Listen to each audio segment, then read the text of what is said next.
A 2,000-year-old canal still flows today. These ancient water systems are not just ruins, they are working marvels of engineering that continue to quench modern cities and fields. By the end of this journey, you will understand the timeless principles that allowed these structures to outlast the empires that built them. How did civilizations without modern technology master gravity and terrain to such an incredible degree? And why have their solutions endured while so much of our own infrastructure fails? What does our most fundamental resource reveal about the true genius of the past? This fundamental truth echoes across the deserts and river valleys of antiquity. Water is the lifeblood of any society, and the ability to control it was the first great technological leap for humanity.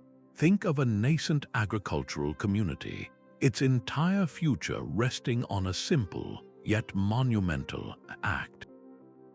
By diverting a stream to water its fields, a group of nomadic hunters could become settled farmers. This single innovation did more than just grow crops. It created a food surplus, which in turn allowed populations to expand and gather in the first cities. With more people living together, complex social structures emerged, defining what we now call civilization itself. The relationship between a people and their water source was everything. In Egypt, the predictable, life-giving floods of the Nile River deposited rich silt, turning the land into a fertile paradise. In Mesopotamia, the challenge was an arid climate where the Tigris and Euphrates rivers demanded constant, careful management. In these worlds, the person who could design a canal or plan an irrigation ditch held a power as profound as any king or priest. They were the true architects of destiny, shaping the course of history with water and wit. That profound connection between a people and their water source finds one of its most brilliant expressions in the deserts of ancient Persia. Across a stark, sun-baked landscape, a mysterious pattern appears. A line of circular holes like craters on the moon marches in a straight line from the foothills of a mountain far out into the arid plain. This is not a series of wells, but something far more ingenious. It is the visible signature of a qanat, an underground water channel that is one of history's greatest engineering masterpieces. Conceived in the first millennium before the Common Era, the Qanat system solved the ultimate desert dilemma. How do you bring life-giving water from distant, water-rich mountains to dry settlements and fields without it evaporating under the relentless sun? The answer lay not on the surface but deep beneath it. The process began with locating a high-altitude aquifer, a vast underground reservoir of water held within the rock. From this source point, engineers would begin digging a master well, often an astonishingly deep one. Once they struck water, the true work commenced. A gently sloping tunnel was carved backward from the desired destination, perhaps a village 50 miles away. This tunnel was not dug in one continuous trench. Instead, teams of workers dug a series of vertical shafts down to the level where the tunnel would run. These shafts served two critical purposes. They provided air for the diggers, and just as importantly, they were used to remove the excavated material. This method turned an impossible subterranean project into a manageable, modular one. The precision involved was breathtaking. The slope of the underground channel had to be perfect, a feat achieved with nothing more than simple sighting instruments. If the slope was too steep, the rushing water would erode the tunnel walls, causing a catastrophic collapse. If it was too shallow, the water would stagnate and fail to flow at all. This perfect gradient, often a drop of just 1 meter for every 1,000 meters of length, allowed gravity to perform its silent, constant work, guiding the water for dozens of miles. The result was nothing short of a miracle. Cold, clean water would emerge from the ground at the tunnel's end, known as the Mother Well, as if by magic. This was a sustainable system in the truest sense. Because the water traveled underground, it was protected from the evaporating desert heat and from contamination. It required no pumps, no external power, just the immutable laws of physics harnessed by human intelligence. The legacy of this ancient ingenuity is not confined to history books. Tens of thousands of these Qanat systems are still in operation today across Iran and the wider region. For nearly 3,000 years, they have continuously supplied water for drinking and for irrigating lush garden oases in the middle of barren lands. They stand as a stunning, working rebuke to the notion that advanced technology must be complex or short-lived. What does it say about a civilization that its water infrastructure, built before the rise of Rome, still functions perfectly in the 21st century? While the Qanats worked their magic hidden beneath the desert sands, another civilization was building its water legacy in plain sight, reaching for the sky. The iconic arches of the Pont du Gard in France stride across a river valley not as a bridge for people, but as a monumental conduit for water. This was the Roman way, a declaration of absolute mastery over the environment. Where the Persians went underground, the Romans built in stone, their ambition etched across the landscape for all to see. Across their vast empire, they constructed hundreds of these aqueducts, a sprawling network of liquid highways. The principle was deceptively simple, gravity, but the execution was a feat of staggering precision. They would identify a pristine water source, often springs in distant hills, and then chart a course to the growing, thirsty cities. The true genius lay in the gradient. Roman engineers designed these channels with a slope so consistent and so slight it defies belief, often a drop of just a few centimeters for every kilometer of length. This gentle descent meant water could flow effortlessly for 50, even 100 kilometers, never rushing too fast to cause erosion, never slowing enough to stagnate. To maintain this perfect pitch across valleys and hills required revolutionary technology. They used advanced surveying tools like the chorobates, a massive level that could sight these minute grades over long distances. And then there was their concrete, a secret recipe that could set underwater and has proven more durable than many modern blends. This combination of material science and mathematical precision allowed them to build soaring arcades that carried water across deep gorges and to tunnel through solid rock when the path demanded it. The reward for this Herculean effort was a transformation of urban life. Water from these aqueducts cascaded into public fountains, supplying clean drinking water for all citizens. It filled the vast, complex public baths that were centers of social and civic life. It even flowed directly into the homes of the wealthy. This was not just engineering, it was a philosophy, bringing the bounty of nature directly into the heart of civilization. And the most astonishing part, many of these ancient channels are still at work. The Aqua Virgo, commissioned by Emperor Augustus, still supplies water to Rome's famous Trevi fountain after 2,000 years. It is a daily, flowing reminder that the principles they mastered were not just for their time, but for the ages. Yet even the grand Roman aqueducts reaching across valleys could not solve every water challenge. In the arid plains of Western India, a different kind of genius emerged, one that did not fight the climate but embraced its rhythms. Here, the solution was not to bring water to the people, but to invite the people down to the water. The stepwells of India, known as baolis, are architectural wonders carved directly into the earth. From the surface, they appear as a simple opening, but to step inside is to enter an inverted palace.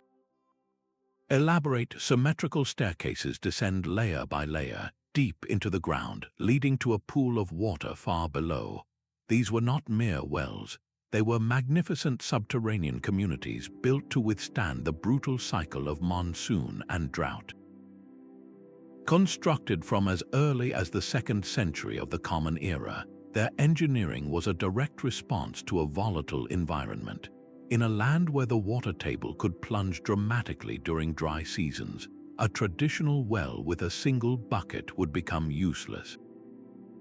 The stepwell's cascading stairs provided continuous access, allowing people to reach the water no matter how low it receded. Every part of its design served a purpose. The sheer depth provided a natural cooling system, offering a refuge from the scorching heat above. The intricate columns and carved pavilions were not just decoration. They provided structural support for the excavated earth, preventing collapse. A stepwell like the magnificent Rani Kai Vav is a testament to this fusion of strength and art, with thousands of sculptural panels depicting deities and mythological scenes lining its walls, transforming a vital utility into a place of profound cultural and spiritual significance. This was water management woven into the very fabric of daily life. The stepwell was a reservoir, a temple, a meeting place, and a social hub where generations gathered. It was a complete ecosystem carved from stone, a community's collective answer to a shared need. Many of these structures, after centuries of silence, are being restored today, once again capturing the monsoon rains just as their builders intended. They stand as a powerful reminder that the most enduring solutions are often those that serve not just the body, but also the spirit of a community. While the stepwells of India harnessed the monsoon, a desert kingdom faced an even more extreme challenge. In the rose-red city of Petra, carved directly into towering cliffs, the Nabateans performed a miracle of survival. This was a place of staggering beauty and profound scarcity, receiving a mere 6 inches of rain in an entire year. Yet they did not just survive here, they built a dazzling metropolis that became the crossroads of ancient trade routes. Their secret was not a single structure, but a city-wide organism designed to consume water. Every canyon wall and every street was part of a brilliant hydraulic system.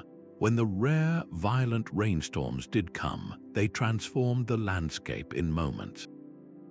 Dry riverbeds known as wadis would become raging torrents capable of sweeping away everything in their path.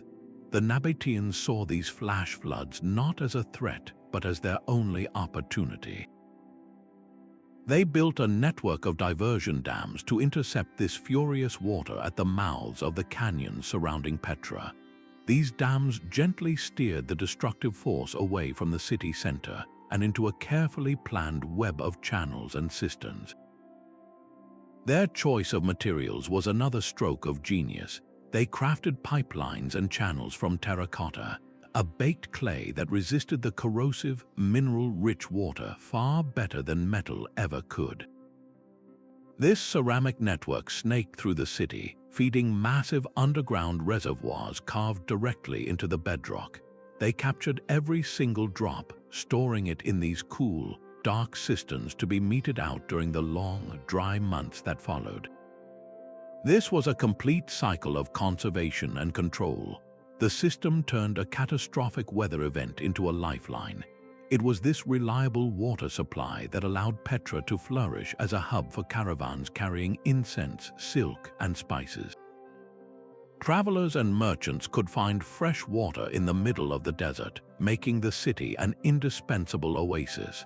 Today, as you walk through the narrow canyon leading into Petra, you can still see the grooves and channels cut into the cliff walls, the silent, stone testament to the civilization that mastered the desert by thinking like the rain itself. Far from the desert, on the sun-drenched island of Crete, another water mystery was being solved in the shadows of a labyrinthine palace.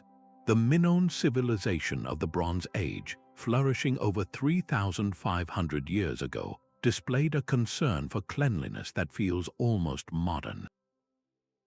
At the heart of their culture, the Palace of Knossos hummed with a hidden innovation, an intricate plumbing system that rivaled its legendary maze. Here, the focus shifted from grand irrigation to the intimate details of daily life, bringing fresh water in and ushering waste out. The Minoans crafted terracotta pipes with a brilliant conical design, each segment wider at one end than the other. These pieces fit together with such precision that they formed a continuous, sealed channel. Laid on a carefully calculated downward slope, gravity pulled water effortlessly through the palace walls. This was not a haphazard setup, it was engineered flow, a principle we still rely on today. But their genius did not stop with supply. They also built elaborate drainage systems to manage stormwater, with stone-lined channels running beneath floors and courtyards to prevent flooding and erosion. This separation of clean water from wastewater reveals a profound and early understanding of public health. They were not merely moving liquid, they were actively managing hygiene, creating a more sanitary urban environment long before the concept had a name. The very existence of this system at Knossos rewrites our assumptions about the ancient world. It shows that the blueprint for healthy city living, with its focus on gravity-fed flow and segregated channels, was being drafted in the Bronze Age.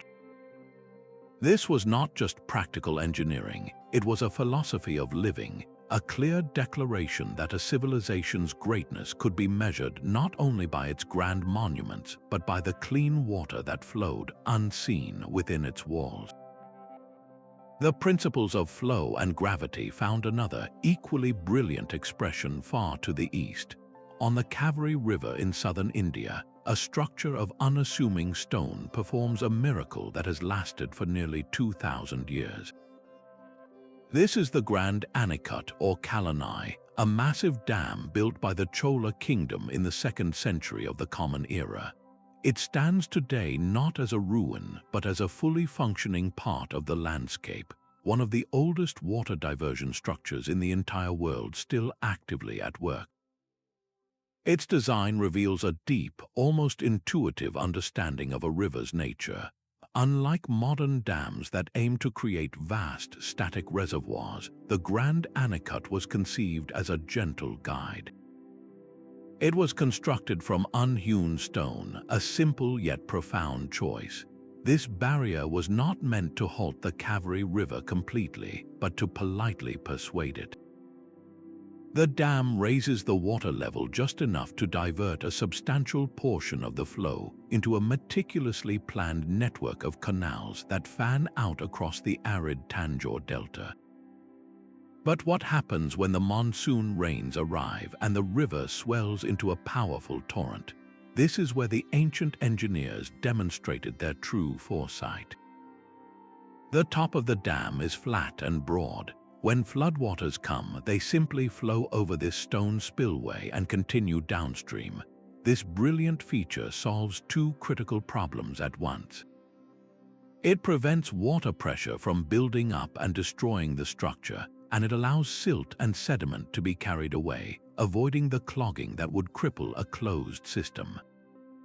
This self-regulating mechanism required no moving parts, no human intervention, just a perfect sympathy with the forces of nature. The result of this ancient intervention was the transformation of an entire region. The diverted water turned the dry Tanjore Delta into a lush, green rice bowl of South India, a productivity that continues to this day.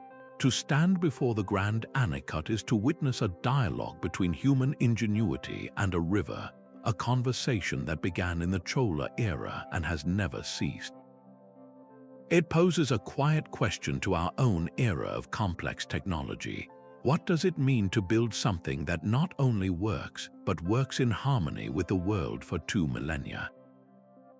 This philosophy of working with nature rather than conquering it reaches its ultimate expression along the tempestuous Min River in China. Here, over 2,200 years ago, an official named Lai Bing faced a problem that had plagued the region for generations. The river, surging down from the Tibetan plateau, would flood violently, destroying farms and communities, only to then leave them parched during the dry season. The conventional wisdom of the time might have called for a massive dam, a brute force barrier against the water's power, but Lai Bing chose a different path, one of profound intelligence and subtle guidance. He proposed a system that would not block the river but politely persuade it, a design so brilliant it remains in perfect working order today. The heart of the Dujiangyan system is a long, man-made levee known as the Yuzui, or fish mouth. This structure does not stretch from bank to bank. Instead, it sits in the middle of the river, splitting the current into two streams. The outer stream carries the main force of the water, while the inner stream is diverted into a carefully carved channel that leads to the vast Chengdu Plains. This was the first masterstroke, using the river's own momentum to achieve a perfect balance between flood control and irrigation. But what about the silt and sand that the powerful river carried, which could quickly clog the inner channel? This is where the second innovation, the Persian or flying sand spillway, comes into play. This is a low weir, a sort of overflow gate built beside the inner channel. When the water level in the inner channel rises too high, the excess, along with the suspended silt it carries, simply flows over this spillway and back into the main river. The system essentially cleans itself. The final piece of this ancient puzzle is the Picchu, or precious bottleneck. This is the narrow entrance to the irrigation network, a channel cut through a mountain. Its constricted design creates a powerful suction effect, literally pulling water from the inner channel and ensuring a swift, steady flow into the canals that fan out across the farmland. The entire system is a self-regulating marvel. It requires no moving parts, no human intervention to open or close gates. It listens to the river, responding to its moods and seasons with an elegant, automated grace. When the river runs high and furious, the fish mouth diverts less water inland, and the flying sand spillway whisks the excess away.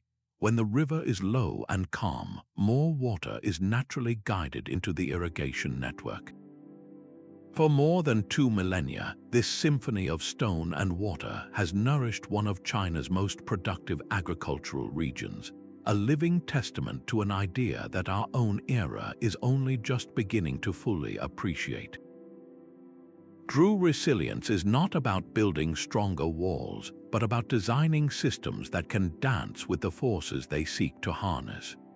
While the Dujiangyan system tamed a mighty river, another civilization was mastering water on a different scale entirely, beneath the feet of 100,000 people. The wide Avenue of the Dead in the ancient metropolis of Teotihuacan stretches toward monumental pyramids, but the city's true genius lies hidden in the dark soil below.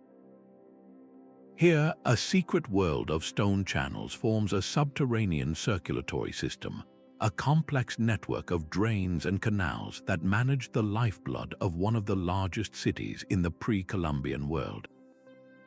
Over 1,000 years ago, Teotihuacan's engineers confronted a dual challenge. They needed a reliable supply of fresh water for their dense population, and they had to find a way to manage the torrential rains that could otherwise flood their grand plazas and erode the very foundations of their temples. Their solution was an integrated urban water plan of remarkable foresight. They began by capturing water at its source, channeling it from springs in the surrounding hills through carefully constructed underground conduits. These were not simple ditches. The main channels were meticulously lined with stone and sealed with a durable, waterproof plaster, ensuring that precious water reached the city center without seeping back into the earth. This gravity-fed network delivered water directly to the great temple complexes and residential compounds, supporting the daily needs of a vast urban community. But the system's sophistication did not end with supply. When the seasonal rains arrived, the same network transformed into an efficient drainage mechanism. The city's architects designed the entire urban landscape to be part of this hydrological cycle. Plazas were gently sloped and courtyards were graded so that runoff would flow directly into these subterranean canals. The water was then swiftly guided away from the densely populated heart of the city and safely discharged into nearby rivers. This prevented catastrophic flooding and the erosion that would have slowly eaten away at the monumental structures. What does this tell us about the people of Teotihuacan? Their planning reveals a profound understanding of urban hydrology, an awareness that a city's health depends on managing every drop of water, from the cleanest spring to the last of the stormwater.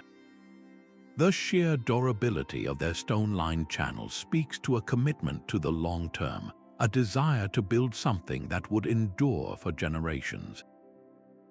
Archaeological studies continue to uncover the extent of this hidden infrastructure, revealing a technological prowess that supported the city's stability and growth for centuries. It stands as a powerful, silent testament to a civilization that knew the secret to lasting greatness was not just what they built toward the sky, but what they wisely buried beneath the ground. Yet the ultimate expression of this ancient hydraulic genius may lie not in stone, but in earth and water on a monumental scale. Across the sprawling landscape of Inca, the capital of the Khmer Empire, a vast network of reservoirs and canals formed the life support system for a city of nearly 1 million people. At its heart was the West Barre, an artificial reservoir so immense it stretches for 8 kilometers, a vast man-made inland sea contained by earthen dikes. This was not a simple pond. It was a colossal battery for storing the monsoon, a testament to an empire that understood its environment on a grand, almost unimaginable scale. The entire system was a masterful response to a challenging climate, one defined by a deluge of rain for several months followed by a long, punishing dry season. The Khmer engineers designed their capital as a giant catchment area. During the wet season, a complex web of canals would channel the torrential rains into these massive reservoirs like the West Barre, capturing the abundance.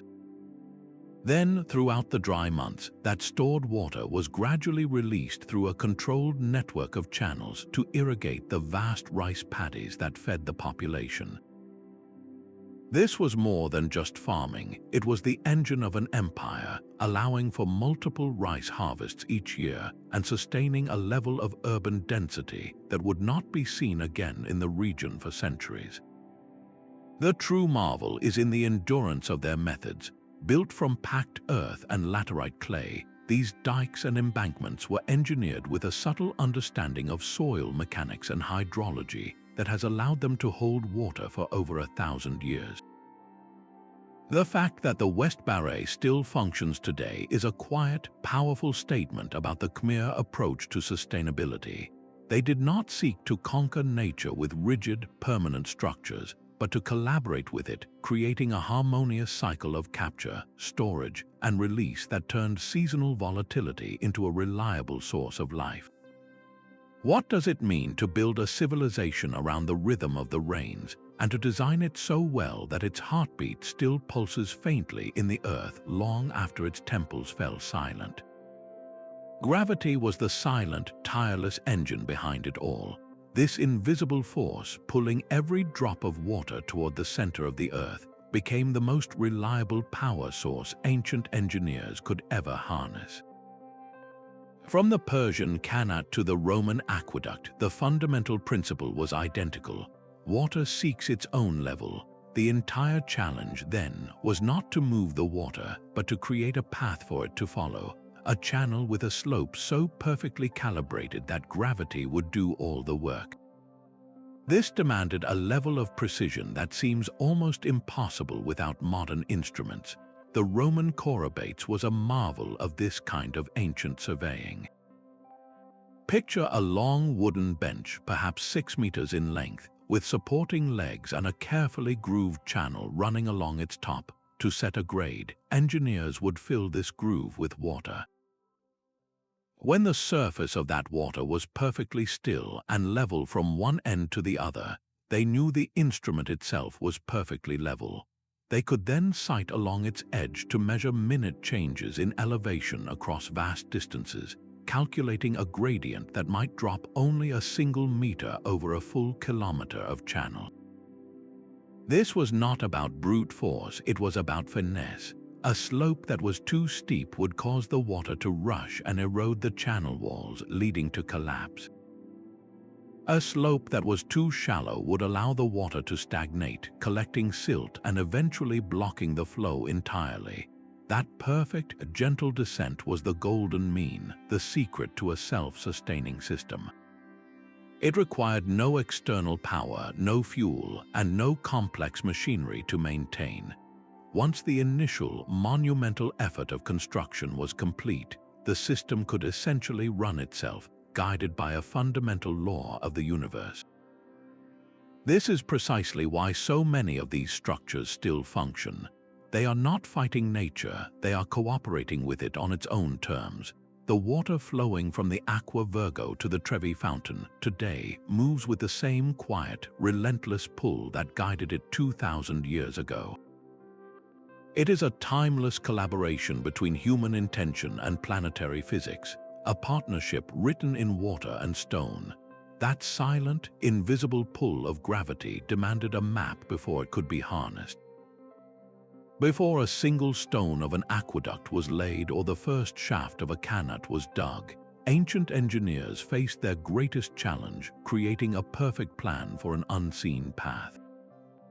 They had to translate the chaotic, rolling landscape into a precise mathematical blueprint, one that would guide water for miles with a slope so gentle it could not be detected by the human eye.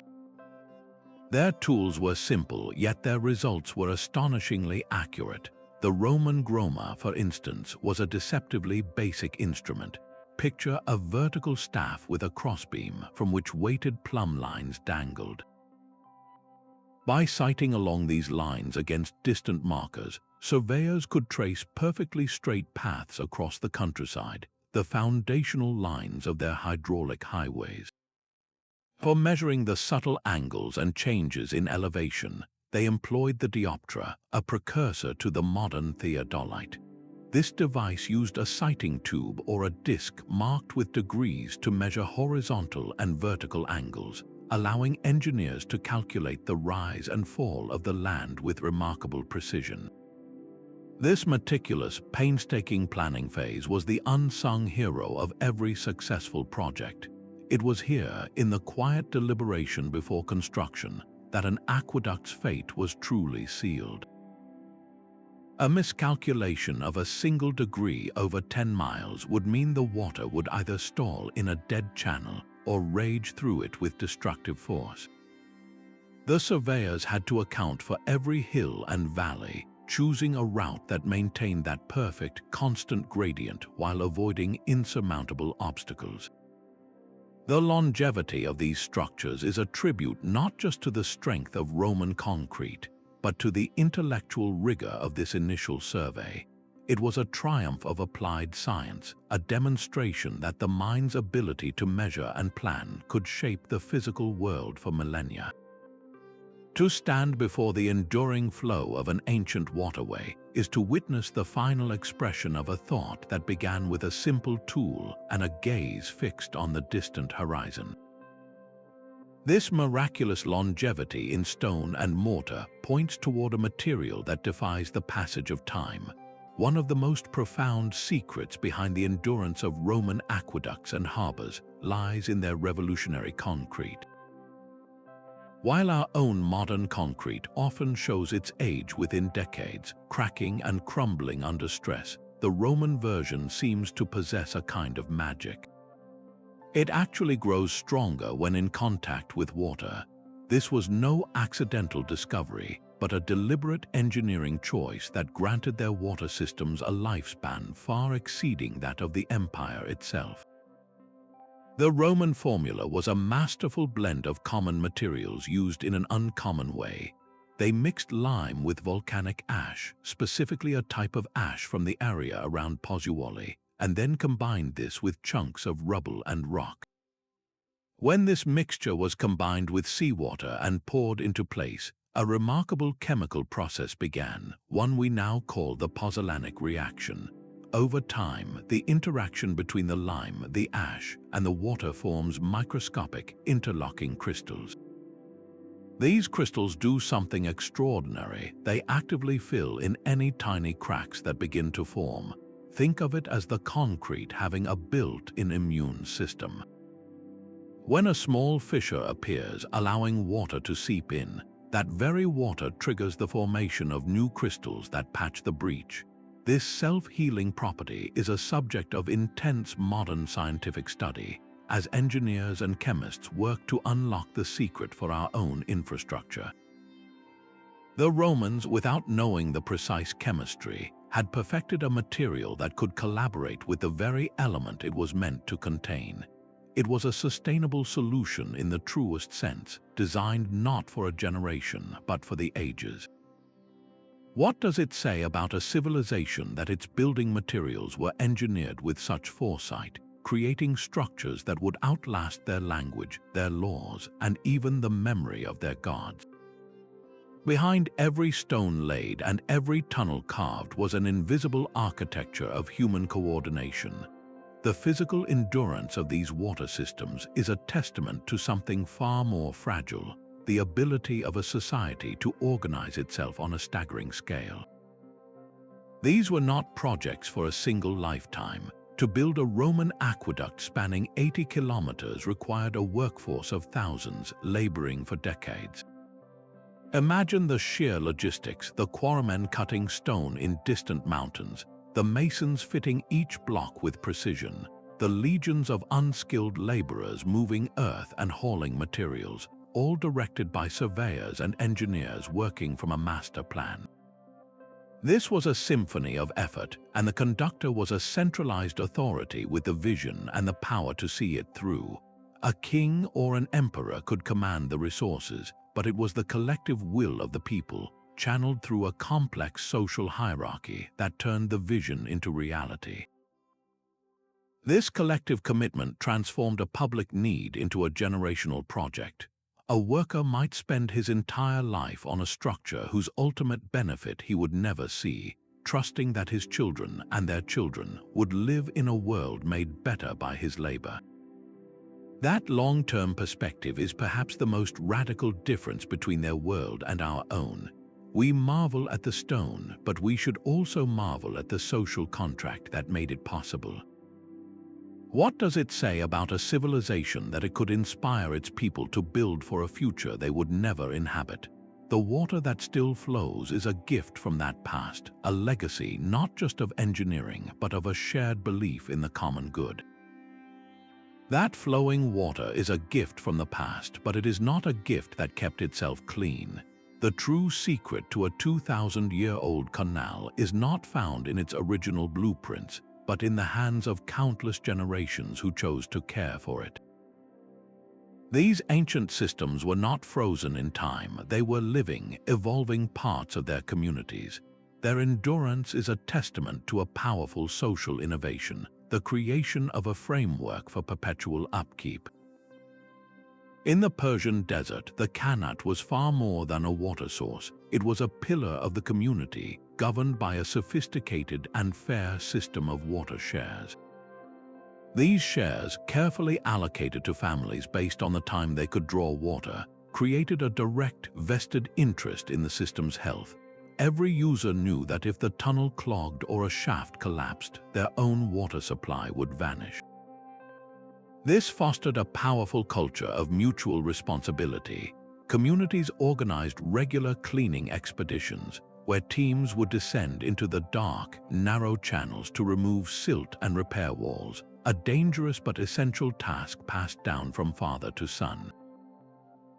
This was not a government mandate, but a communal tradition woven into the fabric of daily life and local law. The same principle applied to the stepwells of India, where royal decrees often endowed land specifically to fund the maintenance of these vital structures, ensuring that repairs could be made by skilled masons for centuries.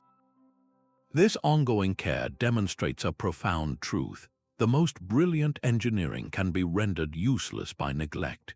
The initial design is only half the story. The other half is the creation of a social contract that outlives its original architects. It poses a quiet challenge to our own era of disposable infrastructure. What does it mean to build something not just for our own use, but with a system of care so robust that it can be handed down, still functioning for 1,000 years to come? This enduring legacy of care stands in quiet opposition to the world we have built around us. Much of our modern water infrastructure operates on a completely different principle, one of planned replacement rather than perpetual maintenance. We have surrounded ourselves with a hidden network of pipes and treatment plants engineered not for centuries but for decades. The materials themselves tell the story. Where the Romans used self-healing concrete and the Nabateans used resilient terracotta, we often rely on materials like iron and steel, which are vulnerable to corrosion over time. These modern systems, while incredibly efficient in the short term, are designed with a built-in expiration date. They are a response to the pressures of initial cost and rapid urban expansion, a calculus that frequently sacrifices long-term resilience for immediate function. The consequence is a cycle of constant repair and vulnerability. A single failure in a pressurized pipe can halt the water supply for an entire neighborhood, and the intricate, energy-dependent machinery of a treatment plant represents countless potential points of failure. Compare this to the gentle, relentless flow of a gravity-fed Qanat or the self-regulating spillway of the Grand Anicut. Those ancient systems have no pumps to burn out, no electronic sensors to fail, no pressure to be maintained. Their resilience is born from their simplicity and their symbiotic relationship with natural forces. This contrast invites a difficult but necessary question. Have we, in our pursuit of efficiency and control, engineered a certain kind of fragility into the very systems that sustain our lives? The silent, continuous operation of a 2,000-year-old canal is not just a marvel of the past, it is a profound commentary on the present, challenging us to reconsider what we value when we build for the future. This inherent resilience to a volatile climate is perhaps their most urgent lesson for our modern world.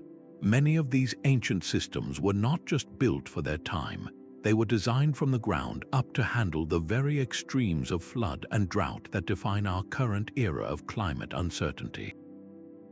Consider the Persian Qanat. Its genius lies in its source. By tapping into deep groundwater aquifers, it bypasses the surface entirely.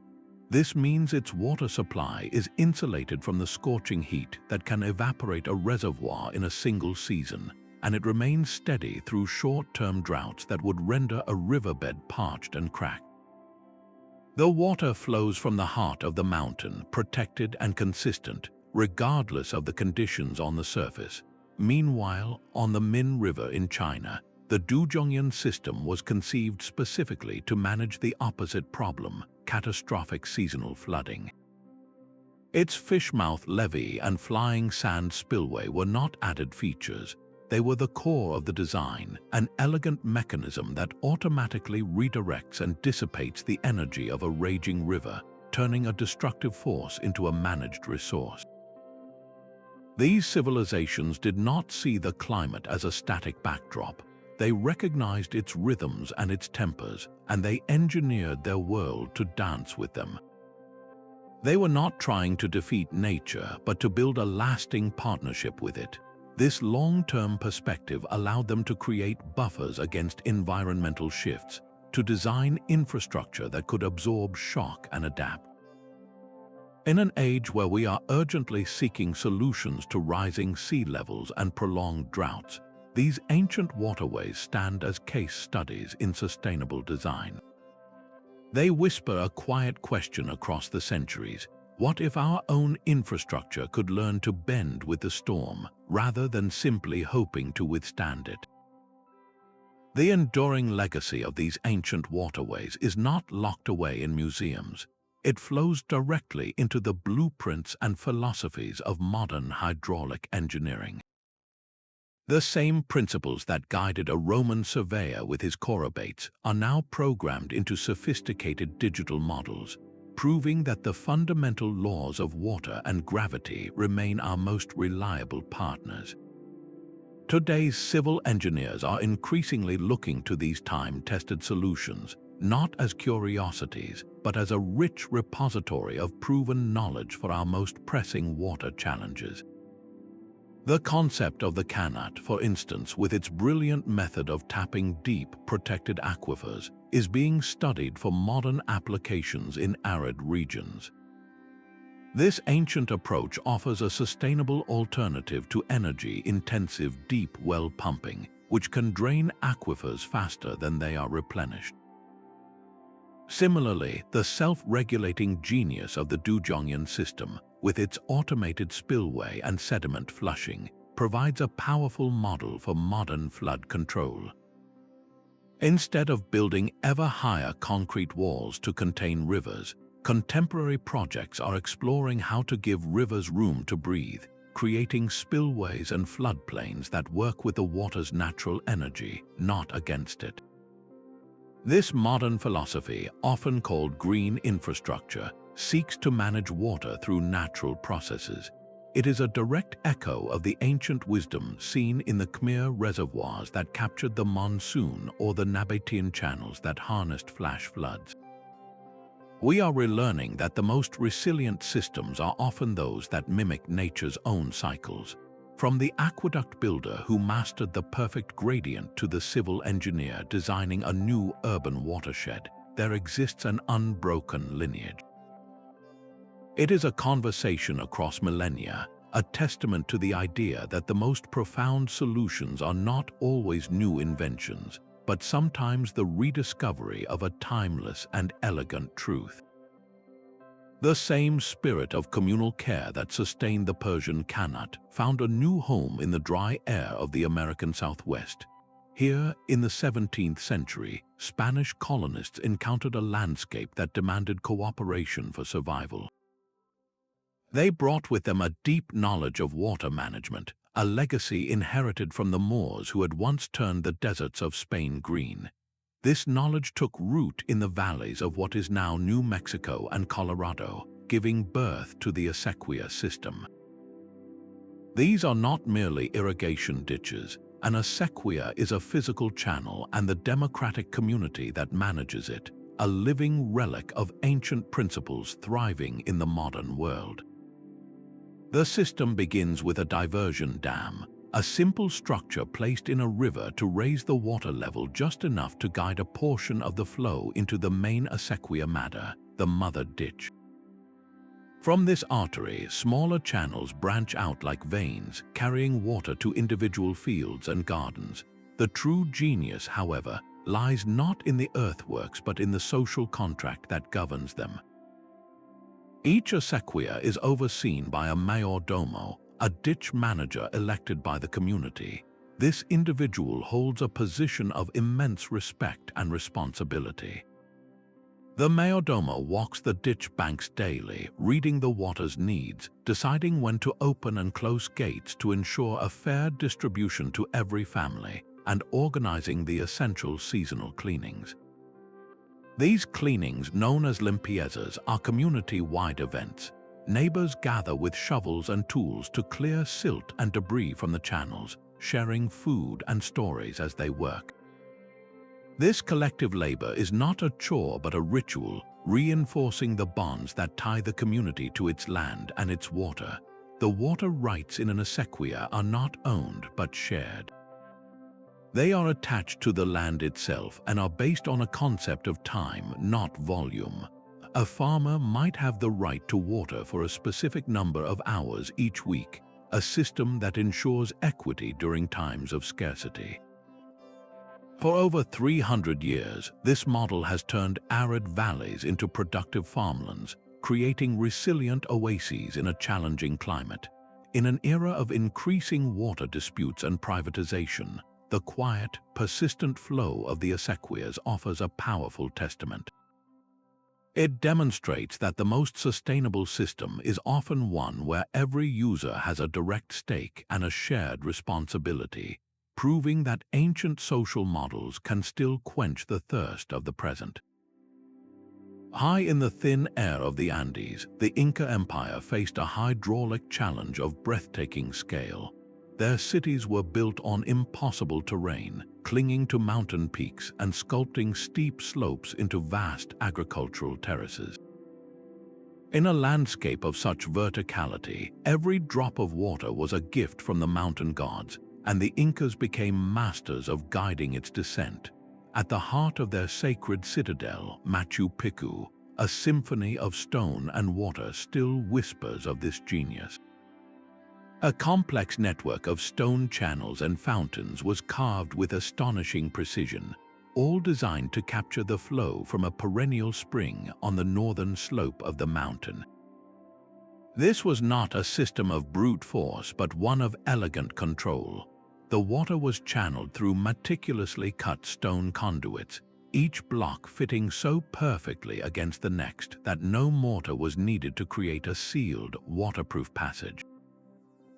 This flawless joinery did more than just prevent leaks.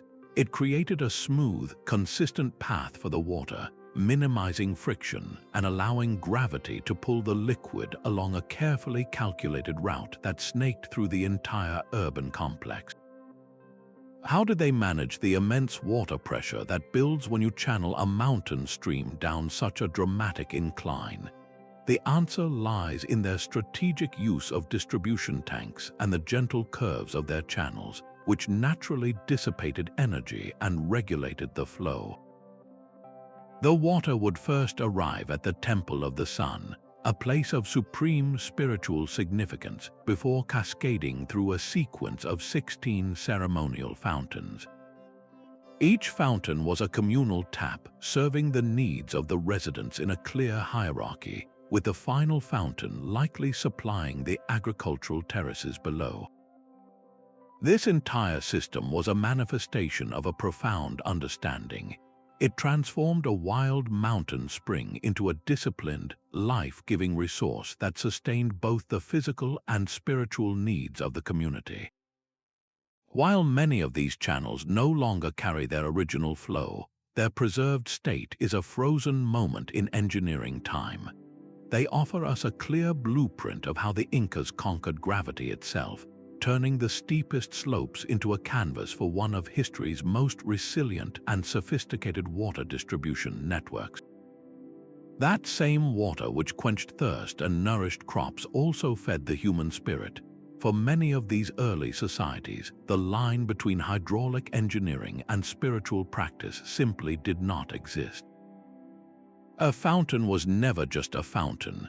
In Rome, the spectacular public fountains fed by the aqueducts were powerful symbols of imperial benevolence and civic pride, their endless flow a living testament to the empire's ability to command nature itself for the comfort of its people.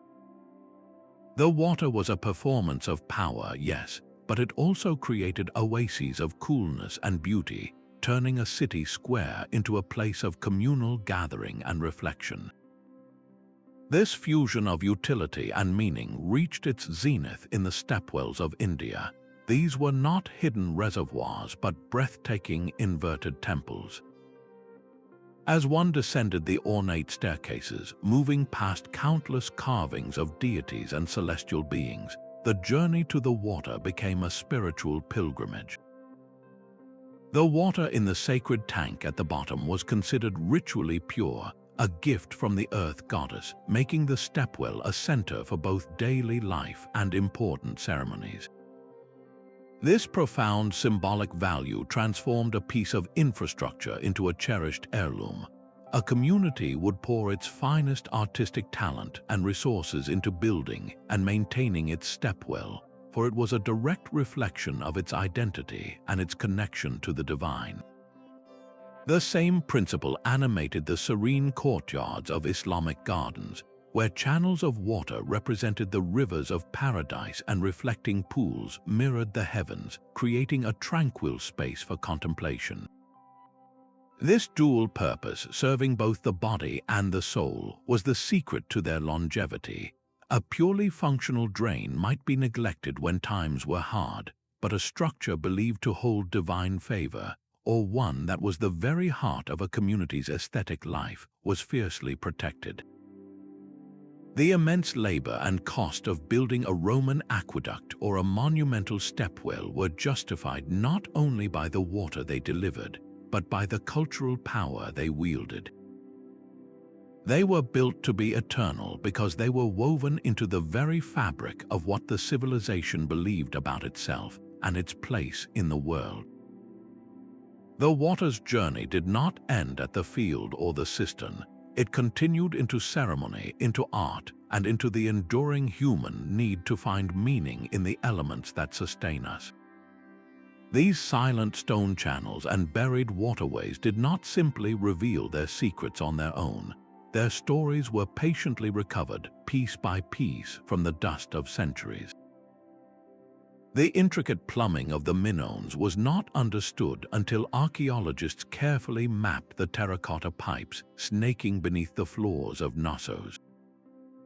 The full scope of the Nabatean system at Petra only came into focus when researchers followed the subtle grooves cut into canyon walls, tracing a path of brilliant hydrological control. This work is a form of deep-time detective work, combining clues from ancient texts with physical evidence found in the soil itself. Scientists analyze sediment layers to understand ancient water flow and use botanical remains to reconstruct past landscapes. It is a slow, meticulous process of reconstruction where a single shard of pottery or a change in soil color can unlock the function of an entire structure. Today, this quest is being supercharged by new eyes in the sky. Technologies like LIDAR, which uses laser pulses to map the ground surface through dense forest canopy, are revealing staggering new evidence of ancient water management. From the jungles of Central America to the plains of Southeast Asia, LIDAR is uncovering vast, previously invisible networks of canals and reservoirs, proving that these civilizations shaped their environments on a scale we are only just beginning to comprehend. This ongoing rediscovery is a powerful reminder that our understanding of the past is not static. With every newly mapped canal and every reinterpreted inscription, our appreciation for their ingenuity expands. The true lesson may be that we have only just begun to listen to what these ancient waters have to teach us. Yet this timeless flow now faces its most unpredictable challenge. The very progress these ancient systems helped make possible now threatens to silence them. Modern cities, with their deep foundations and insatiable thirst, can lower the water tables that have fed qanats for millennia. A new highway or housing development might unknowingly pave over the precise path of a 2,000-year-old underground channel, severing its flow forever. Industrial activity and agricultural runoff can pollute the pristine springs that were once the lifeblood of Roman aqueducts. This creates a profound dilemma, a conflict between the needs of the present and the gifts of the past. How do we honor the legacy of these systems while navigating the demands of a modern world? The answer has sparked a global movement, one that treats these structures not as museum exhibits, but as living, breathing infrastructure. The preservation of a Qanat in Iran or the Grand Anicut in India is no longer just an archaeological concern. It is a critical mission for water security, cultural identity, and environmental wisdom. This work brings together local communities who have maintained these systems for generations, government agencies tasked with resource management, and international bodies like UNESCO, which has designated many of these sites as World Heritage. Their goal is not to freeze these systems in time, but to integrate them. This means creating protected zones around ancient water sources, updating local laws to recognize traditional water rights, and sometimes even adapting the ancient channels to work alongside modern needs. The success of these efforts hinges on a simple but powerful shift in perspective. It requires us to see the Grand Anicut not as a crumbling historical monument, but as a vital part of a working farm's irrigation system. It asks us to view a Persian Qanat as a sustainable alternative to energy-intensive well pumping. These structures are not relics. They are active, invaluable components of our contemporary landscape, offering us both water and a profound wisdom about how to live in balance with our environment. Their continued flow is a choice, a testament to whether we value the deep resilience of the past in shaping a sustainable future. These principles form a quiet blueprint, a recurring pattern of thought that transcends any single culture or century. The first and perhaps most fundamental principle was a profound, almost intimate, understanding of the local environment. Engineers did not impose a one-size-fits-all solution. In the desert, they built qanats to tap hidden groundwater, safe from the sun. In the floodplains, they built spillways to dance with the river's power. They began not with a blueprint, but by listening to the land, learning its moods, its resources, and its constraints. This deep observation led to the second universal principle, the masterful use of gravity and natural forces. Every system we have explored, from the lofty Roman aqueduct to the humble Acequia ditch, relied on this silent, constant, and free energy source. The goal was never to overpower nature, but to guide it, to create a path of least resistance that water would willingly follow for miles. This elegant partnership demanded the third principle, the careful selection of durable and often local materials. The Romans mixed local volcanic ash to create self-healing concrete. The Nabateans shaped the very clay of their land into resilient terracotta pipes. The Inca cut and fitted local stone with such precision that their channels needed no mortar. They used what the earth provided, and in doing so, they built structures that felt like a natural extension of the landscape itself. But stone and slope alone are not enough. The final and most human principle was the deliberate integration of the system into the social and cultural fabric. A stepwell was a temple. A qanat was governed by a community's water law. An acequia was managed by an elected mayordomo. The system's physical health was tied directly to its spiritual, legal, and social value. This is what transformed a piece of infrastructure from a mere tool into a cherished heirloom, compelling generations to maintain and protect it. Together, these four principles created something far greater than the sum of their parts. They created water solutions that were not imposed upon the world, but woven into it, becoming a harmonious part of both the ecosystem and human society. This collective wisdom, synthesized from across continents and millennia, offers us more than just historical fascination. It provides a powerful, living blueprint for what true sustainability looks like, a legacy flowing with lessons as vital today as the water itself. From the hidden qanats of Persia to the skyward arches of Rome, these ancient waterways are far more than historical artifacts. They are enduring monuments to human ingenuity, a testament to our timeless quest to work with nature for survival and prosperity. The simple fact that they still function today is a humbling lesson for our modern world. It reminds us that the most profound solutions are not always the most complex, but are those designed in harmony with the environment, built with generations in mind, and cherished by a community with a shared stake in their future. As we confront escalating water challenges in the 21st century, from prolonged droughts to devastating floods, these early engineers have gifted us something priceless.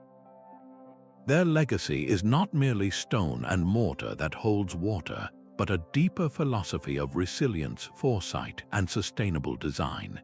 They teach us that true longevity comes from collaboration with natural forces, not domination over them. Let their silent, flowing wisdom inspire us to build our own future with the same patience, ambition, and profound respect for the world we inhabit. If this journey through the mysteries of ancient water has captivated you, please subscribe for more explorations into the forgotten wonders of our past. And we would love to hear from you. Which of these hydraulic marvels from history leaves you the most in awe? Share your thoughts in the comments below.